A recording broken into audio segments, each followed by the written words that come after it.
Gold trusted gold buyers మీరు తాకట్టు పెట్టిన బంగారాన్ని విడిపించి ఈ రోజు ఉన్న మార్కెట్ ధరకు కొనబడను.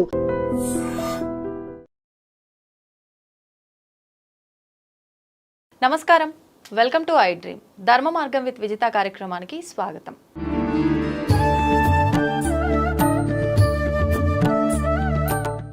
సాధారణంగా మనం ఎంతో మంది వ్యక్తుల్ని చూస్తూ ఉంటాము, మనకు తారసపడుతూ ఉంటారు, వాళ్ళ గురించి తెలుసుకుంటూ ఉంటాము. కానీ ఇప్పుడు నా ముందున్న వ్యక్తి గురించి చెప్పాలి అని అంటే, సాధారణంగా ఆయన వృత్తిరీత్యా ఒక సాఫ్ట్వేర్ ఉద్యోగిగా ఉండి అసలు ఇది అంటే నేను బ్రతుకు తెరువు కోసం ఈ ఉద్యోగం చేస్తున్నాను, కానీ అసలు ఇంకేంటి, అసలు మనం మానవ జన్మ తీసుకున్నాము అంటే దానికి అర్థం ఏంటి, అసలు ఎందుకు మనం ఈ జన్మ తీసుకున్నాము, ఈ జన్మకు సార్థకత ఎక్కడ లభిస్తుంది అన్న ఒక ఉద్దేశంతో ఇదంతా ఆలోచించిన ఆయన అమ్మవారి గురించి తెలుసుకోవాలి అని ఇష్టంతో మొదలుపెట్టి మంత్ర ఉపదేశం, మూల మంత్రాల ఉపదేశం తీసుకొని వృత్తిరీత్యా సాఫ్ట్వేర్ ఉద్యోగిగా ఉన్నారు అనంటే భక్తిగా ముక్తిని పొందడం గురించి చాలా తక్కువ ఆలోచిస్తారు. కానీ ఆయన అమ్మవారి గురించి తెలుసుకొని ఉపదేశం తీసుకొని నేను ముక్తిని పొందాలి అని ఇటు వృత్తిని బ్యాలెన్స్ చేస్తూ ఇటు ఆధ్యాత్మిక జీవనాన్ని బ్యాలెన్స్ చేస్తున్న వ్యక్తి ఇప్పుడు నా ముందరున్నారు.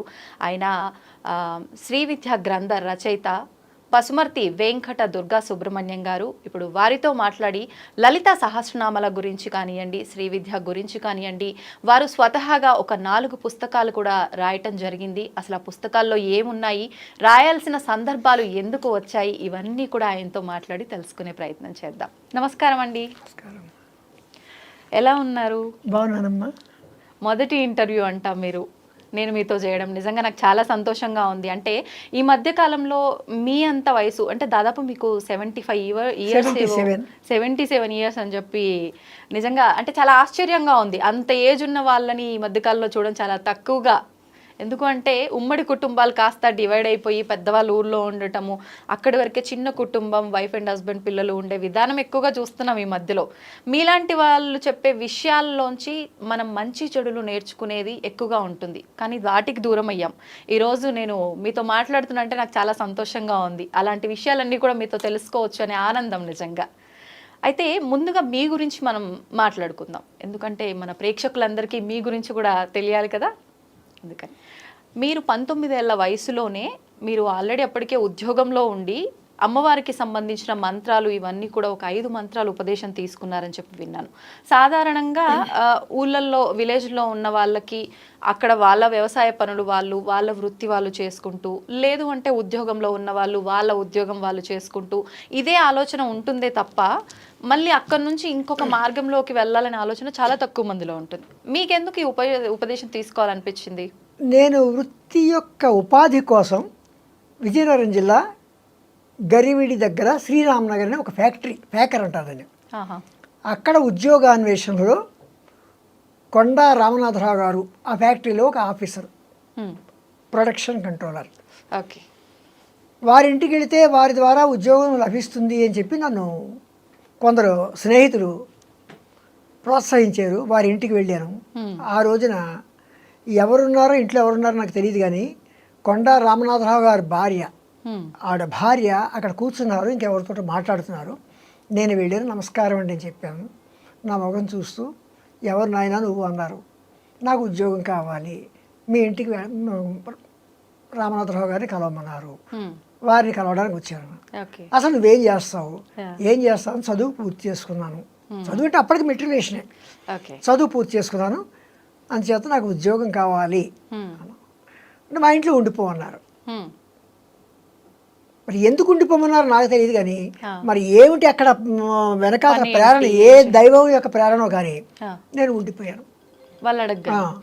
వారింట్లో చిన్న సంచితో వెళ్ళాను. కట్టుకోవడానికి 2 జతల బట్టలు అది ఉండిపోయాను. ఆ రోజు వారింట్లో భోజనం చేశాను. రాత్రి అక్కడే వారు నాకు అన్ని ఏర్పాటు చేశారు పడుకోవడానికి. అది కంపెనీ ఇచ్చిన ఇల్లు, కొంచెం పెద్దది. తెల్లవారుజాము లేస్తే 88 ఏళ్ళ వ్యక్తి ఒక ఆయన 2:30కి లేచి ఆసనాలు వేసుకుంటున్నారు. ఆయన ఎవరు అంటే తర్వాత తెలిసింది కొండా రామనాథరావు గారి తండ్రి, ఒక అడ్వకేటు. తర్వాత ఆయన కుర్తాళ మౌనస్వామి వారు 1948లోనే ఆయన దగ్గర శిష్యరికం పొందారు. ఆయన శ్రీ విద్యోపాసన మొత్తం అంతా తీసుకున్నారు. ఆయన మొత్తం కంప్లీట్గా సాధన చేస్తుండేవారు. ఆయన 2:30కి లేచేటప్పుడు నేను ఆయన పక్కనే ఉన్నాను, కూర్చున్నాను. ఆయన ఏం చేస్తున్నారు అన్నీ అబ్జర్వ్ చేశాను. ఆ. 2:30 నుంచి ఇంచుమించుగా 4 గంటల వరకు ఆసనాలు తలవేలింటివన్నీ చేసుకుని 4 గంటలకు స్నానం చేసి వెనకాతల మామూలుగా దేవుడి గది వంటిల్లు ఉన్నాయి, అక్కడ అమ్మవారి దగ్గర కూర్చున్నారు. అమ్మవారి దగ్గర కూర్చొని ఇంకా ఆయన యొక్క అనుష్ఠానం ఇవన్నీ ప్రారంభించారు. అప్పుడు నాకు తెలిసింది నేను ఎక్కడికి వెళ్ళాను. అప్పుడే తెలిసింది. ఎక్కడికి వెళ్ళానంటే సాక్షాత్తు అమ్మవారి పాదాల దగ్గరికి వెళ్ళాను. సరే ఈ రకంగా ఆ రకంగా వాళ్ళ ఇంట్లో ఉన్నాను, నాకు మంచి మంచి ప్లేసే దొరికింది, ఒక దైవ సన్నిధి దొరికింది, ఉద్యోగం ఇప్పిస్తాను వాళ్ళు కూడా హామీ ఇచ్చారు. అంటే ఇక్కడ నేను అప్పుడు ఊహించాను, అప్పుడు చిన్న వయసు, నాకు తినడానికి దొరికింది, ఉండడానికి దేవుణ్ణి ప్రార్థించుకోవడానికి దొరికింది అని సంతోషించుకున్నాను. అంటే భుక్తి ముక్తి అని అన్నది నాకు అంత గొప్ప లాంగ్వేజ్ నాకు రాదు. అప్పుడు వారు ఏం చేశారంటే ఇలాగ కొన్నాళ్ళ పాటు ఖాళీగానే ఉన్నాను, వారికి ఏదైనా చిన్న చిన్న సాయం చేస్తుండేవాడిని. ఒక రోజుని కొండ ఆయన భార్య ఎవరైతే శ్రీ ఆసనాలు వేసుకున్నారో కొండ కోటయ్య గారు, ఆయన భార్య కూడా ఆవిడకి కూడా దాదాపు 80 ఏళ్ళు ఉంటాయి. ఆవిడ కింద కూర్చున్నారు, కింద మామూలుగానే కూర్చున్నారు. మనం కూర్చొని ఈ రోజులో కూర్చోలేము, అటువంటి కిందనే కూర్చున్నారు. ఇలా రాని తగ్గ పిలిచారు. పిలిచిన తర్వాత దేవుడు నమస్కారం చేసుకుంటావా అన్నారు. నమస్కారం చేసుకున్నాను. అలాగే వారి వెనకాతల ఆయన అగ్నికార్యం చేసేవారు. ఆ టైంలోనే మేము తెల్లవారుజాము లేచి బ్రాహ్మణులు అంటే అగ్నికార్యం చేయడం, వైశ్వదేవం ఇలాంటివన్నీ చేస్తుంటారు. అంటే హోమమా అగ్నికార్యం? హోమం, అందులో హోమం చేయడం అగ్నికార్యం చేస్తారు. తర్వాత వైశ్వదేవం కూడా చేస్తారు. సంధ్యావందనం ఇలాంటివన్నీ చేసుకుని అమ్మవారికి కూడా సేవించుకుంటారు. నేను అన్నీ చూసిన తర్వాత ఆవిడ పిలిచిన తర్వాత ఆవిడ వెనకాతలే కూర్చుంటూ ఆవిడ లలితా సహస్రనామ స్తోత్ర పారాయణ చేస్తూ ఉంటే ఏదో వినేవాడిని. అది పారాయణ ఏమిటని కూడా నాకు తెలిసేది కాదు అప్పట్లో. ఆయన కూడా అంత 88 ఏళ్ల వ్యక్తి కూడా నా పక్క అలా చూస్తూ నాతో మాట్లాడుతూ పక్కనే కూర్చోబెట్టుకునేవారు. క్రమంగా ఏమైందంటే ఓ రోజున మా ఇంటి దగ్గర నేను మామూలుగా నేల మీద పడుకున్నాను. మాకు దగ్గరలోనే ఒక చోట ఒక చిన్న ఇల్లు, నేల మీద పడుకుంటే తెల్లవారు తడుక్కుని మెరిసింది ఏమిటో కళ్ళ ముందు. నిద్రలోనే ఏదో పెద్ద మెరుపు వచ్చినట్టుగా అనిపించింది. అది అనిపించిందో లేకపోతే నేను అనుకున్నానో నాకు తెలియదు. తెల్లవారు మళ్ళీ మామూలుగా వాళ్ళ ఇంటికి వచ్చినప్పుడు ఏం చెప్పానంటే ఇలాగా అన్నాను, ఏం లేదులే నేను నీకు మంత్రోపదేశం చేస్తాను అని మొట్టమొదటిసారిగా నాకు గణపతి మంత్రాన్ని, మహాగణపతి మంత్రాన్ని నాకు ఉపదేశించారు.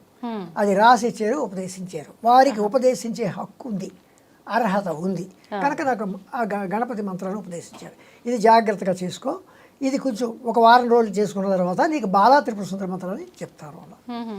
ఆ రకంగా వారింట్లో గణపతి, బాలా త్రిపుర సుందరి, శక్తి పంచాక్షరి, చివరిసారిగా పంచదశి, ఈ 4 మంత్రాలు నాకు ఉపదేశం ఇచ్చారు వారే. అదే సమయంలో ఆయన కొడుకు కొండ రామనాథరావు గారు అని చెప్పి ఉద్యోగం కోసం వెళ్ళారు కదా, ఆయన ఫ్యాక్టరీలో ఇంటర్వ్యూకి తీసుకెళ్లారు. ఉపదేశం అయిపోయిన తర్వాత ఉపదేశం ఇది మామూలే, ఇది జరుగుతుంది. తీసుకెళ్ళారు. అక్కడ ఆయన ఏం చేశారంటే మామూలుగా ఇంటర్వ్యూ జరిగింది. ఆ ఇంటర్వ్యూలో కూడా కొంచెం నాకు తెలిసిన ఆ వయసుకు తెలిసిన రకంగానే నేను ఆన్సర్ చేశాను. వాళ్ళకి నచ్చింది, నాకు ఉద్యోగం ఇచ్చారు. అంటే అక్కడ భుక్తి, ఇక్కడ వీరి దగ్గర ముక్తి, నాకు 2 కూడా సమకూరే కనుక అలా కొన్నాళ్ళు ఉన్నాను. అప్పటికి వారు ఏం చేశారంటే IBM వారి కొన్ని మిషన్స్, అంటే ఆ రోజు పంచికార్డ్ డేటా ప్రాసెసింగ్ అంటారు, అది అకౌంటింగ్ పర్పస్ ఆ కంపెనీ తెచ్చుకుంది అద్దెకి. అవి రెంట్కి తెచ్చుకుంటారు. ఆ రోజుల్లో IBM రెంట్కి ఇచ్చేది హై బేసిస్ మీద. ఆ డిపార్ట్మెంట్లో ఆయన డేటా ప్రాసెసింగ్ ఆఫీసర్గా వాళ్ళే అపాయింట్ చేశారు, ఆ కంపెనీ వాళ్ళే. ఆయన నన్ను ఏం చేశారంటే క్లార్క్గా నన్ను తీసుకున్నారు ఆ డిపార్ట్మెంట్లోకి. ఆ తర్వాత ఏమైందంటే నేనే అప్పటికి కలకత్తా IBM తోటి కొంచెం చిన్న పరిచయం ఏర్పడింది. ఆ ట్రైనింగ్ అయితే బాగుంటుందని చెప్పి unit record machine operator course, ఈ రోజు దాన్ని ప్రోగ్రామరు అంటారు. కంట్రోల్ ప్యానల్ వైరింగు, డిఫరెంట్ రిపోర్ట్స్కి వైరింగ్ చేయడం, ఇలాంటివన్నీ కంట్రోల్ ప్యానల్ వైరింగ్ ఉండే ఆ రోజు. ఆ రకంగా నేను ఆయన ద్వారా ఆ కంపెనీ స్పాన్సర్షిప్ మీద కలకత్తాలో 1972లో నేను IBM వారి దగ్గర ట్రైనింగ్ అయ్యాను. అది నా సాఫ్ట్వేర్ యొక్క అంటే ఈ కొండ రామనాథరావు గారు నాకు సాఫ్ట్వేర్ ఫీల్డ్లోకి అడుగు పెట్టించారు. ఆయనే నాకు ఈ కంట్రోల్ ప్యానల్ వైరింగ్ ఇవన్నీ కూడా శ్రద్ధగా అక్కడ ట్రైనింగ్ అయ్యింది. అప్పుడు నాకు ఏమైందంటే అనుకోకుండా నేషనల్ ఇన్స్టిట్యూట్ ఆఫ్ ఓషనోగ్రఫీ గోవాలో ఈ వర్క్ తోటి నాకు అక్కడ ఇంటర్వ్యూ వచ్చింది. అప్పటికి నేను మెట్రికులేషన్ ఓకే. అయినప్పటికీ నాకు ఉద్యోగం. ఎంతమంది 75 మంది దాదాపు ఇండియా నుంచి అందరూ ఇంటర్వ్యూకి వచ్చారు. కేరళ నుంచి ఒకతను, ఆంధ్రప్రదేశ్ నుంచి నేను, గోవాలో ఒక అబ్బాయిని, మొత్తం 3 అబ్బాయిలు తీసుకున్నారు. మేము 3 అలా కంటిన్యూ దాదాపు 4 సంవత్సరాలు వర్క్ చేశాను అక్కడ. అది సెంట్రల్ గవర్నమెంట్. కానీ సాఫ్ట్వేర్ ఫీల్డ్లో ఇంకా డెవలప్ అవ్వాలని చెప్పి నేను మెడ్రాస్ వచ్చేసాను. ఓకే. సాఫ్ట్వేర్ సర్వీసెస్లో, క్యామియో సాఫ్ట్వేర్ సర్వీసెస్లో అక్కడ డేటా ఎంట్రీ, అప్పటికి డేటా ఎంట్రీ సిస్టమ్ వచ్చేసింది, పీసీలు కూడా వచ్చాయి. అప్పుడు నేను అక్కడ డేటా ఎంట్రీ ఆపరేటర్గా చేరాను. చేరినప్పుడు ఏమైందంటే జైపూర్ షుగర్ కంపెనీ వారి యొక్క హెడ్ ఆఫీస్ అక్కడ ఉంది. వారి ఫ్యాక్టరీ ఎక్కడ ఉందంటే వెస్ట్ గోదావరిలో ఉంది. వాళ్ళకి ఏమైంది, డేటా ఎంట్రీ ఆపరేటర్ కావాల్సి వచ్చారు. పీసీల మీద డేటా ఎంట్రీ ఆపరేటర్ నన్ను తీసుకున్నారు. నేను ఇక్కడికి వస్తే నేను ఒక్కడే కనుక నాకు అప్పటికే దాదాపు ఇంచుమించుగా 15 years ఎక్స్పీరియన్స్ ఉండడం చేత అన్నాను ఆ డిపార్ట్మెంట్కి. మన హెడ్ ఆఫ్ ది డిపార్ట్మెంట్ కావచ్చు, ప్యూన్ కావచ్చు, క్లార్క్ కావచ్చు, అన్నీ ఆ హోల్ అండ్ సోల్ నన్నే చేశారు. నన్నే చేసి నాకు తెలుసున్న పరిచయంతో ఈ కొండా రామనాథరావు గారు తీసుకున్న శిక్షణతోటి ఆ డిపార్ట్మెంట్ డెవలప్ చేసి 10 మంది స్టాఫ్ మెంబర్స్ వచ్చే స్థితికి నేను డెవలప్ చేసి ప్రోగ్రామింగ్ కూడా నా అంతటి నేను ఆ కంపెనీకి వచ్చిన ప్రోగ్రామర్స్ ద్వారా నేను ప్రోగ్రామింగ్ పికప్ చేశాను. అది నాకు ప్రోగ్రామింగ్ కంప్యూటర్లో అప్పట్లో D-Base 3+ ప్రోగ్రామింగ్. ఆ తర్వాత D-Base 3+ నుంచి PLSQL, D2K, తర్వాత SQL server, .NET, SQL server, C# అని ఈ లెవెల్ వరకు నేను సాఫ్ట్వేర్ ఇంజనీర్గా ఎదుగుతూ వచ్చాను. ఓకే. ఓకే. 2017లో నాకు స్మార్ట్ ఫోన్ చేతికి వచ్చింది. అప్పుడే కొనుక్కున్నాను, అంతవరకు కొనుక్కోలేదు. స్మార్ట్ ఫోన్ కొనుక్కున్నాను కనుక కొంచెం మంచి విషయాలు చెప్పాలి అని చెప్పి ఏం చేశానంటే లలితా సహస్రనామ పుస్తకం తీసి ఒక్కొక్క నామానికి నేను చిన్న చిన్న సంక్షిప్తార్థాలతోటి కొంచెం కొంచెం ప్రిపేర్ చేసి అందరికీ పంపిస్తూ క్రమంగా దాని వ్యాఖ్యానం కింద రాసుకుంటూ వచ్చాను. ఓకే. అంటే ఎందుకు వచ్చింది మీకు ఆలోచన? మంచి విషయాలు అందరికీ చెప్పాలి, వాట్సాప్లో మెసేజ్లు పంపించాలి, రకరకాల మెసేజ్లు వస్తుండేవి. నేను ఒక మంచి పని చేయాలని చెప్పి లలితా సహస్రం రోజు ఒక 2 నామాలకి నాకు అప్పటికే కథలు రాయడం, డ్రామాలు రాయడం, పద్యాలు రాయడం కొండా కోటయ్య గారి ద్వారా నేర్చుకున్నాను, ఎవరైతే మంత్రాలు నేర్పారు. అలాగే కథలు రాయడం, డ్రామాలు రాయడం నాకు మొదటి నుంచి అలవాటు. రాస్తూ ఉండేవారు ఎప్పుడు ఎటువంటి కథలు? ఎటువంటి కథలు అంటే అవి ఎన్ని పాపం జానకి, సరోజోపాఖ్యానం, ఊహాహర్ణ్యం. అంటే ఇవి దేని నుంచి బేస్ చేసుకొని రాసేవారు? ఇవి దేని నుంచి అంటే నేను ఊహించుకుంటూ ఆంధ్రప్రభకి, ఆంధ్రపత్రికకి వాటికి పంపిస్తుండేవాడిని. నేను ఊహించుకుని రాసేవాడిని, ఒక సంఘటన ఊహించుకుని, ఒక జీవితాన్ని ఊహించుకుని రాస్తుండేవాడిని. ఓకే. ఓకే. అలాగే డ్రామా రాజా పురుషోత్తమ, ఆ డ్రామాలో నేను పద్యం రాస్తే మా గురువు గారు నాకు పద్యాలు కరెక్ట్ చేసేవారు. రాజా పురుషోత్తమ, అలెగ్జాండర్కి, పురుషోత్తముడికి, ఇలాగ నేనేమైందంటే ఆ రచన నాకు ఆ రచనా వ్యాసంగంలో కొంచెం చెయ్యి తిరిగి ఉండడం చేత ఈ నామాల మీద కొంచెం పట్టు వచ్చిన చేత ఎలా రాయాలో, ఏ పద్ధతిలో రాయాలో అంటే వ్యాసాలు రాయడం, ఉపోద్ఘాతం ఎలా రాయాలి, దాన్ని ఎలా ముగించాలి, ఎలాగ మనం అందరికీ చెప్పాలి అనే ఒక ఐడియా మీద నేను చేశానంటే లలితా సహస్రనామ స్తోత్రం రాసుకుంటూ వచ్చాను. ఇప్పుడు అంటే ఆల్రెడీ నామాలు, స్తోత్రాలు ఇవన్నీ కూడా ఉన్నాయి. అంటే మీరు రాసిన ప్రత్యేకత ఏంటి? దాంట్లో ప్రత్యేకించి మీరు ఎలా రాశారు? ప్రత్యేకత అంటే నేను అప్పటికే తెలుసుకున్నది ఏంటంటే లలితా సహస్రం వసిన్యాది వాగ్దేవతలచే వసిని, కామేశ్వరి, మోదిని, విమల, అరుణ, జయిని, సర్వేశ్వరి అనేవాళ్ళు వీళ్ళు వసిన్యాది వాగ్దేవతలు. అమ్మవారు వీళ్ళని పిలిచి నామాలు రాయించుకుంది. అంటే అమ్మవారిని చూసి వర్ణించిన వాళ్ళ, రాసిన వాళ్ళ? వాళ్ళే రాశారు. ఓకే. అంటే వీళ్ళెవరు? అమ్మవారి యొక్క అంశ. శ్రీచక్రాన్ని మనం తీసుకుంటే శ్రీచక్రంలో 7వ ఆవరణ ఖడ్గమాల ప్రకారం సర్వరోగహార చక్రం అంటారు. ఆ సర్వరోగహార చక్రంలో వీళ్ళు వసిన్యాది వాగ్దేవతలు వసిని, కామేశ్వరి, మోదిని, విమల, అరుణ, జయిని, సర్వేశ్వరి, కౌళిని అనేవాళ్ళు రహస్య యోగినులు. ఈ రహస్య యోగిని అమ్మవారు పిలిచి నా నామాలు రాయండి, ఈ మొత్తం 14 లోకాల్లో జపాలు, తపాలు ప్రస్తుతం అయితే చేస్తున్నారు, ముందు చేయలేకపోవచ్చు. రాను జనజీవనం ఎలా ఉంటుందంటే అంతా కంప్లీట్గా త్వరితగతిని ముందుకు వెళ్ళిపోవాలి. ఎక్కడ భోజనం చేయడం, అక్కడ ఉద్యోగానికి పారిపోవడం, ఇలాగ ఉంటుంది. ఉరుకులు పరుగులు జీవితం గడపవలసి వస్తుంది. ఇలాంటి గడప వస్తున్నప్పుడు రాను కలియుగంలో ఇవన్నీ మరిచిపోయే పరిస్థితి వస్తుంది. కనీసం నా నామాలని స్మరణ చేస్తే చాలు, వారికి ముక్తి లభిస్తుంది. తర్వాత నా నామాలు నాకు చాలా ఇష్టము.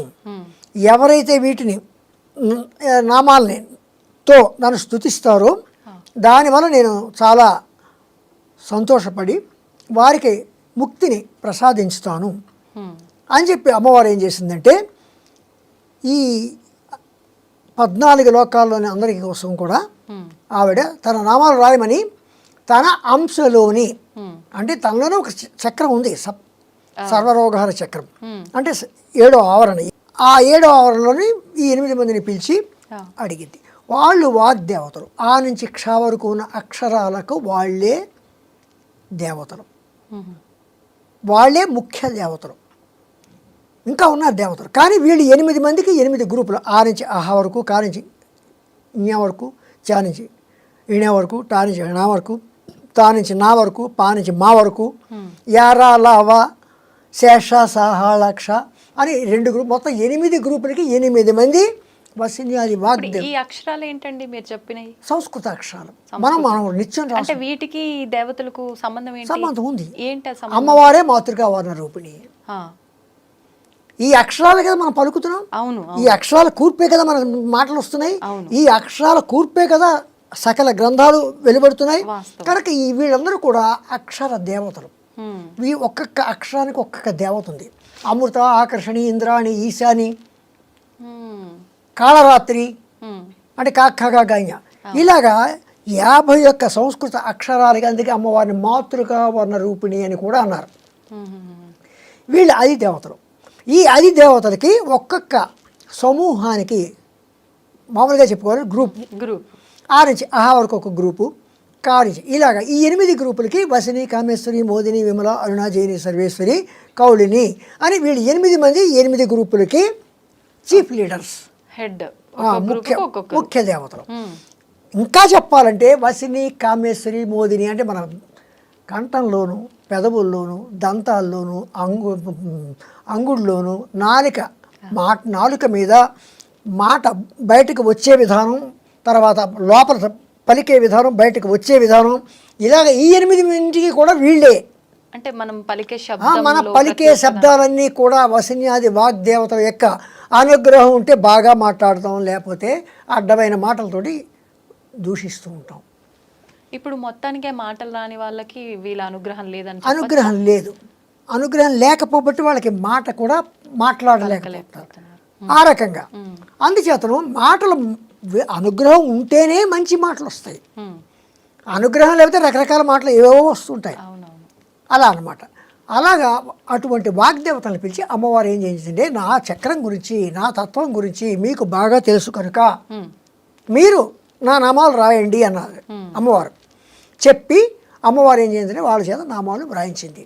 అంటే ఇది లోక కళ్యాణం, ఒక రకంగా లోక కళ్యాణార్థము. అంటే ఇప్పుడు మనం యాగాలు, హోమాలు ఇవన్నీ ఎలా చేస్తామో, అమ్మవారే లోక కళ్యాణం కోసము తన నామాలు రాయించుకుంది. ఎందుకు రాయించుకుంది? తనని ఎంత పొగిడితే, ఎందుకంటే ఆది పరాశక్తి, ఆవిడే మూలము. ఎలాగా? ఆది అంతము లేనిది. మొదటి నుంచి కలియుగం, సృష్టికి ముందు, సృష్టితోటి, సృష్టి తరువాత కూడా ఆవిడే ఉంది. కానీ సృష్టి స్థితి లయకారకులు అని చెప్పి త్రిమూర్తుల గురించి చెప్తారు. వాళ్ళకి ఆ కార్యక్రమాలు ఏర్పాటు చేసింది కూడా ఈవిడే. ఆది పరాశక్తి అంటే శక్తి మూలం. శక్తే మూలం. ఇప్పుడు శక్తి అంటే మనమైతే లలిత అమ్మవారిగా అంటే స్త్రీ దేవతగా మాట్లాడుకుంటున్నాం, కానీ శక్తికి మగ ఆడ అనేది ఉంటుందంటారా? శివశక్తి ఐక్యం ఉన్నారు కదా, ఎవరు? సాక్షాత్ పరమేశ్వరుడు. అక్కడ ప్రేరణ ఉంది, ప్రేరణ పొందేవాళ్ళు ఉన్నారు, ఇద్దరు ఉన్నారు. శివశక్తి ఐక్యము. శివునికి కూడా అమ్మవారే శివజ్ఞాన ప్రదాయిని. అలాగే శివ స్వాధీన వల్లభ, ఆయన దగ్గర ఆయన స్వాధీనం చేసుకునేది కూడా ఆవిడే. అంటే ఇప్పుడు సాధారణంగా వాడుక భాషలో పెద్దవాళ్ళు చెప్తూ ఉంటారు, శివుడాజ్ఞ లేనిదే చీమైనా కుట్టదు. అంటే ఈయనకు ఆజ్ఞిచ్చే ఆవిడ అమ్మవారా? ఓకే, ఈయన మనకు ఆజ్ఞనిస్తే ఆయనకు ఆజ్ఞనిచ్చేది వీరిద్దరూ ఒకరినొకరు వీరు అంటే ఆవిడ ప్రత్యేకించి ఏమి లేరు. అందుకే అర్ధనారీశ్వర స్వరూపము. మీరు అలా అడిగారు కనుక ఈ నేను తయారు చేసిన ఫోటో మీకు తెలియజేస్తున్నాను. ఓ, ఇది మీరే తయారు చేశారా? అర్ధనారీశ్వర పరమాత్మ 14 లోకాలు సర్వం శివ శక్తైక్యం. శివశక్తి ఐక్యము. ఓ, అంటే అందుకే అంటారు కదా, పార్వతీ పరమేశ్వరులో ఉన్నారు మీరు, మీకు నమస్కారం చేస్తున్నాను అంటారు. అంటే పార్వతీ పరమేశ్వరు. అందుకనే కదా పెళ్ళి అయ్యేటప్పుడు ఒక అమ్మాయి ఏం చేస్తుంది, గౌరీ పూజ చేస్తుంది. అమ్మవారు లోక కళ్యాణం కోసం, ఈ రోజుల్లో లోక కళ్యాణం కోసం యాగాలు యజ్ఞాలు హోమాలు ఎలాగైతే చేస్తుంటామో అమ్మవారు ఈ స్ఫూర్తిని ఆనాడే ఇచ్చింది. ఎలా చేసింది? తన కోసం రాబోయే తరాల్లో, రాబోయే కాలాల్లో, రాబోయే యుగాల్లో హోమాలు యజ్ఞాలు యాగాలు అందరూ చేయలేరు, రాను రాను ఉరుకులు పరుకుల జీవితాలు గడపవలసి వస్తుంది. అటువంటిప్పుడు సూక్ష్మంలో మోక్షం కలిగించాలని చెప్పి తన నామాలను అమ్మవారు రాయమని చెప్పింది. ఎందుకు చెప్పింది? తనే మాతృకలలో సప్తకోటి మంత్రాధినేత. ఎన్ని మంత్రాలు, మొత్తం మంత్రాలన్నిటి కూడా తానే సప్తకోటి మంత్రాధినేత. సప్తకోటి అంటే 7 కోట్ల మంత్రాలకి ఆవిడే అధినేత. అన్నున్నాయా మనకు మంత్రాలు? ఆ 7 కోట్ల మంత్రాలని మళ్ళీ వసినీ మంత్రాలు, కామేశ్వరి మంత్రాలు, మోదిని మంత్రాలు, విమలా మంత్రాలు, అరుణ మంత్రాలు, జైనీ మంత్రాలు, సర్వేశ్వరి మంత్రాలు అని మళ్ళీ 8 గ్రూపులుగా 8 సమూహాలుగా ఆ మంత్రాలని అమ్మవారే. అంటే వసిని అంటే కొన్ని మంత్రాలు వశం కోసం, పరిస్థితులు వశం చేసుకోవడం కోసం, కామేశ్వరి కోరికలు తీర్చుకోవడం కోసం, మోదిని ఆమోదించడం కోసం, ఇలాగా ఈ సప్తకోటి మంత్రాలని 8 సమూహాలుగా చేసి ఈ వసిని, కామేశ్వరి, మోదిని, విమల, అరుణ, జైని, సర్వేశ్వరి, కౌళిని అనే ఈ 8 వాగ్దేవతల చేత అటువంటి మంత్రాధినేతలైనటువంటి వాళ్ళు వీళ్ళు. అటువంటి సప్తకోటి మంత్రాధినేత అయిన అమ్మవారు ఏం చేసిందంటే తన మీద నామాలు రాయమంది. అంటే ఏ మంత్రం తీసుకున్నా, ఏ నామం తీసుకున్నా ఒక మంత్రం ఉచ్చరించినట్లే. ఒక్కొక్క మంత్రంలోనూ కూడా ఒక్కొక్క నామంలో కూడా నామ మంత్రము అవుతుంది. ఒక నామం చెప్తే ప్రతి నామం ఒక్కొక్క నామ మంత్రం అవుతుంది. ఎందుకని? అక్కడ రాసిన వాళ్ళు ఎవరు? వసిని, కామేశ్వరి వాగ్దేవతలు రాశారు. అందుకని అంత అది అని ఏమంటామంటే అంత శక్తివంతమైనవి మంత్రాలు రాయమని చెప్పింది కనుక ఈ వసిన్యాదులు అమ్మవారు చెప్పినట్టుగా రాశారు. ఇప్పుడు అంటే ఆవిడ అంశగా ఈ వసిన్యాది వాగ్దేవతలని ఆమె అంటే క్రియేట్ చేసి ఒక రకంగా సృష్టించి వీళ్ళతో రాపించింది. వీళ్ళతోటే రాపించడానికి వెనకాల కూడా ఏదైనా ఆంతర్యం ఉందా? ఉంది. ఏంటండి? వీళ్ళెవరు? సర్వరోగహర చక్రంలో వీళ్ళెవరంటే రహస్య యోగినులు. వీళ్ళు వాగ్దేవతలు. అంటే రహస్యంగా ఉన్న వాళ్ళన? రహస్యం అంటే రహస్య యోగినులు. రహస్య యోగినులు వీళ్ళు ఎందుకన్నామంటే వీళ్ళ భావాలు, వీళ్ళని మనం అనేక రకమైన భావాలు తీసుకోవచ్చు. మనకి తెలియని భావాలు ఎన్నో అందులోంచి వస్తాయి. అంటే అక్షరాల్లో కూడా, అమ్మవారి నామాల్లో కూడా అనేకమైన భావాలు వస్తాయి. ఒక నామం తీసుకుని శ్రీమాత్రే నమః అన్నాం. ఆ మంత్రం వెనక ఎన్నో భావాలు ఉంటాయి. ఇప్పుడు ఈ శ్రీమాత్రే నమః ఒక్క మంత్రం కనుక చేసుకుంటే లలిత సహస్రనామాలు మొత్తం చేసిన ఫలితం ఉంటుందా? ప్రతిదానికి మనం షార్ట్ కట్లు ఊహించుకుంటూ కూర్చుంటే ఇంకా జీవితమే షార్ట్ కట్ అయిపోతుంది. అది తప్పు. అది తప్పనిసరి పరిస్థితిలో మనం షార్ట్ కట్ ఉపయోగించుకోవాలి తప్ప ప్రతిదానికి షార్ట్ కట్ తీసుకుని అలా అయితే ఇంకా అక్కర్లే. అంటే తప్పనిసరి పరిస్థితుల్లో ఉపయోగించవచ్చు. ఏంటి తప్పనిసరి పరిస్థితి? తప్పనిసరి పరిస్థితి ఏదో ఈ రోజు స్నానం చేయడం కుదరలేదు, లేదా నేను ఎక్కడో ఏదో కార్యక్రమంలో ఉన్నాను, ఎక్కడికో బయటకు వెళ్ళాను, అమ్మా నేను చేసుకోలేకపోతున్నాను, లేకపోతే ఈ రోజు వేరే కార్యక్రమాల చేత, లేకపోతే నాకు ఆరోగ్యం బాగోలేదు, ఇలాంటి కారణంగా అమ్మ శ్రీమాత్రే నమః అనొచ్చు. కానీ అయిన దానికి కాని దానికి శ్రీమాత్రే నమః అనుకుంటూ కూర్చుంటే ఆవిడ కూడా ఒకటి భోజనం పిలిచి ఒక ఆయన భోజనం గెలిచాడు పేదరాశి పెద్దమ్మ ఇంటికి. ఆవిడ భోజనం పెడుతోంది. ఏమని పెట్టింది? నాన్న ఇదే కూర అనుకో, ఇదే పప్పు అనుకో, ఇదే చారు అనుకో, ఇదే ఇది బూరి అనుకో అంది. అంటే వడ్డించిన ఒక్క దాంట్లోనే పంచభక్ష పరమన్నాలు అన్ని ఒకే రూపంలో చూపించేస్తుంది. అన్నం ఇదే పప్పడుకు ఇదే కావాలి తినేసాడు ఆయన. ఆయన వెళ్ళిపోయేటప్పుడు ఏం చేశాడు, ఆవిడ చేతిలో 10 పైసలు పెట్టి ఇదే రూపాయలకు, ఇదే 100 రూపాయలకు, ఇది 1000 రూపాయలకు అని చెప్పాడు. అలాగే చేస్తుంది అమ్మవారు కూడా. అంటే ఫలితం మనం ఎలా చేస్తాం, ఫలితం అదనమాట. యద్భావం తద్భవతి. ఓకే. అందుకని మనము ప్రతిదానికి షార్ట్ కట్ ఉందని మా గురువుగారు అవును మీ గురువుగారు షార్ట్ కట్ చెప్పారు, నీకు వీలు కాని పరిస్థితులు చేయమన్నారు తప్ప షార్ట్ కట్ ఎల్లవేళ ఉపయోగించమని కాదు. కానీ ఇక్కడ అమ్మవారు ఏం చేసింది, సహస్రనామాలు వ్రాయించుకుంది. అవును. ఈ సహస్రనామాలు ఎందుకు ఉపయోగిస్తాయి, ఒక్కొక్క నామం ఒక్కొక్క మంత్రం. అందుకే నేనేం చెప్పాను, ప్రథమ నామ మంత్రము శ్రీమాత్రే నమః, రెండవ నామ మంత్రము శ్రీ మహారాజ్ఞే నమః అని ప్రతిదానికి నామ మంత్రం అని పేరు పెట్టాను నేను నా వ్యాఖ్యానంలో. అంటే ప్రతి నామం ఒక మంత్రమే. ఎందుకని, ఆవిడ 7 మంత్రాధినేత. అందుకనమాట సర్వ మంత్రాత్మిక అని ఒక నామమే ఉంది అమ్మవారికి. అలాగా ఆవిడ ఏం చేసిందంటే వసిన్యాది వాగ్దేవతలను పిలిచి తన నామాలు రాయమంది. వాళ్ళ నామాలు రాశారు. నామాలు రాసిన తర్వాత ఒక రోజుని చింతామణి గృహంలో, మణిద్వీపంలో చింతామణి గృహంలో కూర్చుంది. చుట్టూ కోట్లాది రూపాయల బ్రహ్మలు, ఒక బ్రహ్మ ఒక సరస్వతి వస్తే వాళ్ళకి తృప్తి కలగదు కనుక కోట్లాది రూపాయల్లో వచ్చారు. లక్ష్మీనారాయణులు కోట్లాది రూపాయల్లో వచ్చారు.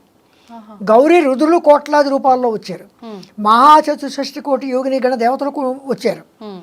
తర్వాత అందరూ మొత్తం వారాహి రాజశ్యామల అమ్మవారి యొక్క బలగం అంతా అక్కడ ఆ చింతామణి గృహంలో సమావేశమై ఉంటే అంతవరకు ఈ లలితా సహస్రనామాలు అనేవి ఎవరికి తెలియని పరిస్థితిలో అమ్మవారు ఒక చిరునవ్వు చూస్తూ అక్కడే కూర్చున్న వసిన్యాది వాగ్దేవతల్ని నేను చెప్పిన పని ఏం చేశారు అన్నట్టుగా వారికి ఒక సంజ్ఞ ఇచ్చింది.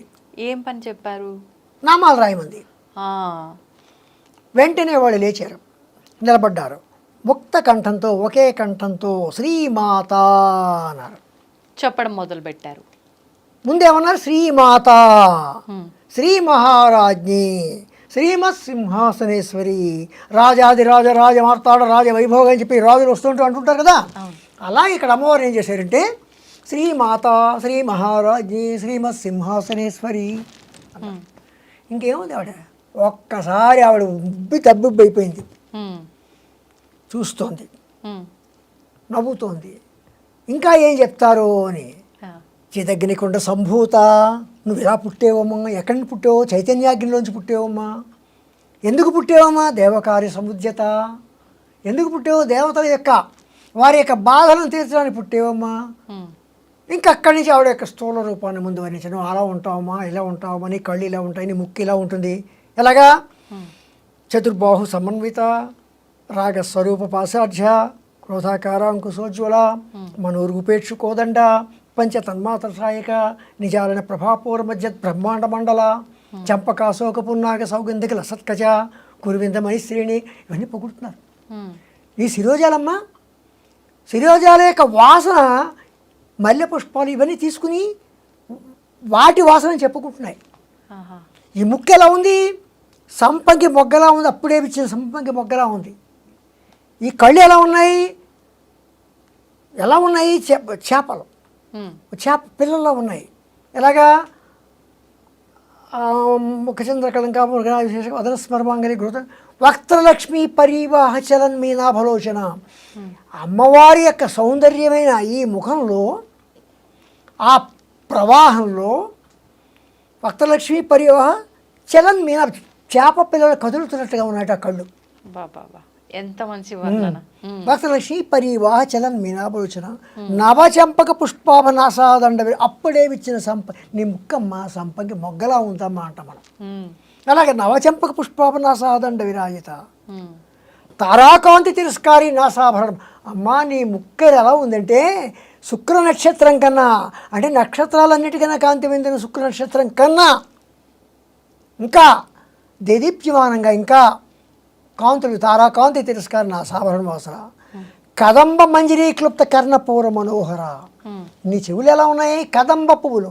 అంటే కదంబ మంజరీ క్లుప్త కర్ణపూర మనోహర అంటే కదంబం అంటే కదంబ పుష్పాలు. పుష్పం. ఆ, ఈ కదంబ పుష్పాలని ఇక్కడ గుర్తులు ఉన్నాయట. కదంబ మంజరీకృత కర్ణపూర్వం తాటంక యుగళీభూత. సూర్యచంద్రులు ఇద్దరు కూడా ఇక్కడ అమ్మవారికి తాటంకములు, చౌకమ్మలు. చెవి దుద్దులు. తాటంక యుగళీభూత తపనోడపమండల పద్మరాగ శిలాదర్శ పరిభావి కపోనము. ఈ రెండు ఎలా ఉన్నాయంటే ఒకటి అద్దంట, ఒకటేమో పద్మరాగ మణిలాగా నున్నగా ఎలా ఉన్నాయంటే పరమేశ్వరుడు తన ఈ ఇందులో తన ముఖాన్ని చూసుకుంటున్నట్టు తన అందం ఎలా ఉందో అని చెప్పి అమ్మవారి యొక్క ఈ కపోల ఇక్కడ ఒక్కసారి. అందుకే శంకరాచార్యుల వారు ఏమన్నారంటే ఈ గడ్డంట పరమేశ్వరుడికి పిడిట. ఈ పిడి పట్టుకుని ఇలా ఇలా తిప్పుకుంటున్నట్టు, ఇక్కడ పక్క చూసుకుంటున్నట్టు, ఇటు పక్క చూసుకుంటున్నట్టు తన అందాన్ని. అలాగా పద్మరాగ శిలాదర్శ పరిభావి కపోలము నవవిద్రుమ బింబసేన కార్యదనచ్చద. అప్పుడే సాన పట్టిన వజ్రము పగడము, అప్పుడే పండిన దొండ పండు లాంటి పెదవులు నవవిద్రుం బింబసేన కార్యదనచ్చద శుద్ధ విద్యాంకురాకార ద్విజవంతి ద్వయోశ్వర. అమ్మవారిని పొగుడుతున్నాయి ఈ నామాలతోటి. అలాగే మనం నామాలు చదువు మీరు అన్నారు ఇందాక, ఈ నామాల వల్ల ఒక ప్రయోజనం ఏమిటి ఉంది అని. వాళ్ళు చేసినట్టుగా వాళ్ళు చదివినట్టుగానే తప్పు లేకుండా మనం కూడా, అంటే మనం అంత వర్ణించినట్టుగా మనమే దాన్ని ఎంజాయ్ చేస్తూ గనక మనం భక్తితో చేస్తేనే ఫలితం ఉంటుందేమో కదా. అలా ఉండదు. ఏదో మాట వరుసకి అందుకే కూడా దార్శుడి తప్పు దండంతో సరే ఈ నామాలన్నీ అయిపోయిన తర్వాత యదక్షర పద ప్రశ్నం మాత్ర హిందీ భవేత్ తత్సర్వం క్షమితాం దేవి ప్రసీద నమోస్తుతే అని కూడా అంటాం. అవునవును. అంటే అంటే తప్పు ఏమైనా ఉంటే క్షమించని. మన ఇంటికి ఎవరైనా వచ్చారు అన్నీ భోజనం చేసి వెళ్ళిపోతుంది, ఏమైనా అండి మీకు కూరలు బాగోపోయినా చారులు బాగోపోయినా ఏమనుకోకండి అంటాం కదా. అలాగా ఉంది, కానీ తప్పు లేకుండా చదవాలి. మొన్న మాకు యాగం జరిగింది. యాగం జరిగిన లలితా సహస్రనామ స్తోత్ర పారాయణ జరిగింది. లలితా సహస్రనామ స్తోత్ర పారాయణ జరిగితే శ్రీరామ్ గారి వద్ద పండితులలో 2-3 పండితులు లలితా సహస్రనామ స్తోత్రం చేస్తూ చదువుతుంటే స్తోత్రం అంటే ఇలాగే చదవాలి అని అందరికీ అనిపించేలా అంత గంభీరంగా నిజంగా నాకే ఎంతో సంతోషం అనిపించింది. ఆయన చదువుతారు, ఆయన అంత బాగా చదువుతారు. ఆయన అక్కడ కూర్చుని ఆయనే చదువుతున్నారు అనుకున్నా కూడా అంత బాగా వెనకాతలు కూర్చుని వాళ్ళు చదువుతున్నారు. అంటే ఆయన కంఠం వాళ్ళ కంఠం కూడా అంత బాగుంటుంది. అలాగా అంత గంభీరంగా చదువుతున్నారు. అంత గంభీరంగా చదువుతున్నారు కనుకనే అక్కడికి లలితామ్మవారు వచ్చింది అని మనం భావన చేసుకోవచ్చు. ఆ కుంకుమ, ఆ పూజ చేసిన కుంకానికి అంత పవిత్రత ఏర్పడిందని కూడా అనుకోవచ్చు. అలాగా ఈ నామాలు ఎలాగున్నాయంటే మొదటి నామాలన్నీ కూడా 54 నామాలు కూడా 6 నుంచి 54 నామాలు వరకు కూడా అమ్మవారి యొక్క స్థూల రూపం, అమ్మవారి యొక్క శరీరం. మనం ఫోటోలో చూస్తున్నాం సాధారణ అమ్మవారి ఫోటోల్లో, అది ఆ ఆకారాన్ని అలా వర్ణించుకుంటూ వచ్చారు. ఆకార వర్ణన, స్థూల రూప వర్ణన. తర్వాత మీరు ఇందాక అన్నారు పంచదశి మంత్రం అన్నారు.